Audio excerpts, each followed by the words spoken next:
కూడా దేవుడు రాబోతున్నారు ఈ భూమికి, మేము సిద్ధంగా ఉండాలి, జీవించాలి దేవుడి కోసము. కుటుంబం అందరూ వాక్యానుసారంగా జీవించాలి అని ఒక ఆలోచన లేకుండా ఈరోజు మేము ఎలా బ్రతుకుతున్నాము, సేమ్ ఎగ్జాక్ట్ ఈ వాక్యానుసారంగానే బ్రతుకుతున్నాము. హైదరాబాద్లో ఎంఎన్సి కంపెనీ ఉన్నాయి, హైదరాబాద్లో రకరకాల ప్లేసెస్లో మంచి మంచి జాబ్ ఉన్నాయి. మేము ఆత్మ ఎలాగ దేవుడు రాజ్యంకి వెళ్తుంది అని ఈరోజు ఏం చేయాలి, ఆ ఆలోచనలో ఉండాలి, ఆ ఆశతో ఉండాలి,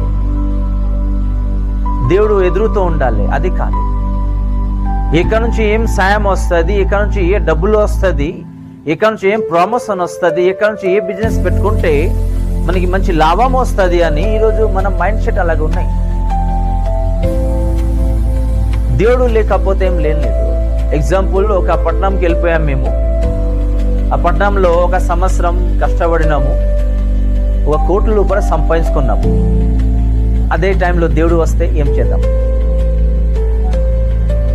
అదే టైంలో దేవుడు వస్తే మా పరిస్థితి ఏంటి? ఆ బిజినెస్ ఏమన్నా మాకు కాపాడుతుందా? పరలోకం తీసుకుని వెళ్తుందా? అది ఒక విశ్వాసిని తెలిసి ఉండాలి.